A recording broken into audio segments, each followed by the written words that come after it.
warahmatullahi wabarakatuh. Halo semuanya, perkenalkan nama saya Mirana Rachel, NPM A1G022122. Saya dari kelas 1C. Di sini saya akan menjelaskan materi tentang pengelolaan pendidikan, yaitu konsep dasar manajemen pendidikan. Dosen pengampu, Dr. Muhammad Kristiawan, MPD. Teman-teman, ada materi yang pertama yaitu pengertian manajemen, di mana manajemen itu dibagi menjadi bahasa Latin. Yang pertama ada manus, itu adalah tangan, kemudian agere itu adalah melakukan. Manajemen merupakan ilmu dan seni dalam mengatur, mengendalikan, mengkomunikasikan, dan memanfaatkan sumber daya yang ada dalam organisasi dengan memanfaatkan fungsi-fungsi manajemen agar organisasi dapat mencapai tujuan secara efektif dan efisiensi. Lalu di sini adanya pengertian pendidikan. Pendidikan atau education dalam bahasa Yunani yaitu paidagogia atau pergaulan dengan anak-anak. Pengertian, fungsi, dan tujuan pendidikan dirumuskan dalam Undang-Undang Sistem Pendidikan Nasional Nomor 20 Tahun 2003, Pasal T dan D. Pendidikan adalah usaha sadar dan terencana untuk mewujudkan suasana belajar dan proses pembelajaran agar potensi didik secara aktif mengembangkan potensi dirinya untuk memiliki kekuatan spiritual, keagamaan, pengendalian diri, kepribadian, kecerdasan, dan akhlak mulia, serta keterampilan yang diperlukan dirinya, masyarakat, dan bangsa, dan negara. Teman-teman, sekarang adanya pengertian manajemen pendidikan. Manajemen pendidikan adalah suatu kegiatan atau rangkaian kegiatan yang berupa proses pengelolaan usaha kerjasama sekelompok manusia yang tergabung dalam organisasi pendidikan untuk mencapai tujuan pendidikan yang telah ditetapkan sebelumnya dengan memanfaatkan sumber daya yang ada dan menggunakan fungsi-fungsi manajemen agar tercapainya tujuan secara efektif dan efisien. Teman-teman, di sini teman-teman bisa melihat skema pengertian manajemen pendidikannya. Dan ini unsur-unsur manajemen pendidikan.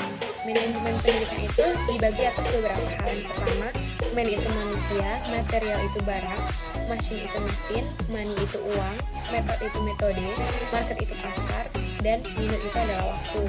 Selanjutnya teman-teman, adanya tujuan dan manfaat manajemen pendidikan. Yang pertama, terwujudnya suasana belajar dan proses pembelajaran yang aktif, inovatif, kreatif, efektif, dan menyenangkan. Kemudian yang kedua, terciptanya peserta didik yang aktif mengembangkan potensi dirinya untuk memiliki kekuatan spiritual keagamaan, pengendalian diri, kepribadian, kecerdasan, akhlak mulia, serta keterampilan dan diperlukan dirinya, masyarakat dan bangsa dan negara. Yang ketiga, tercapainya tujuan pendidikan secara efektif dan efisien. Yang keempat, terpenuhinya salah satu dari 4 kompetensi tenaga pendidikan dan kependidikan. Kemudian yang kelima, terbekalinya tenaga kependidikan dengan teori tentang proses dan tugas administrasi pendidikan. Dan yang terakhir, teratasinya masalah mutu pendidikan. Oke teman-teman, di sini adanya pembagian manajemen itu terbagi menjadi 3, bisa teman-teman lihat ya. Kemudian ini adanya komposisi keterampilan manajemen. Yang pertama, keterampilan teknik atau technical skill. Merupakan kemampuan untuk menggunakan alat-alat, prosedur, teknik suatu bidang khusus. Yang kedua, keterampilan manusiawi atau human skills merupakan kemampuan untuk bekerja dengan orang lain.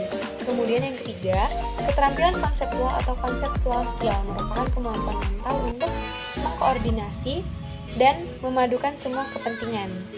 Lalu di sini ada ruang lingkup manajemen pendidikan. Yang pertama ada manajemen kurikulum, yang kedua ada manajemen personalia, kemudian yang ketiga ada manajemen pendidik peserta didik, yang keempat manajemen sarana dan prasarana, yang kelima manajemen keuangan atau pembiayaan, yang keenam manajemen administrasi, yang ketujuh manajemen humas, dan yang terakhir manajemen layanan khusus. Nah, di sini adanya tujuan dan manfaat manajemen pendidikan. Yang pertama, memprioritaskan tujuan di atas kepentingan pribadi dan kepentingan mekanisme kerja.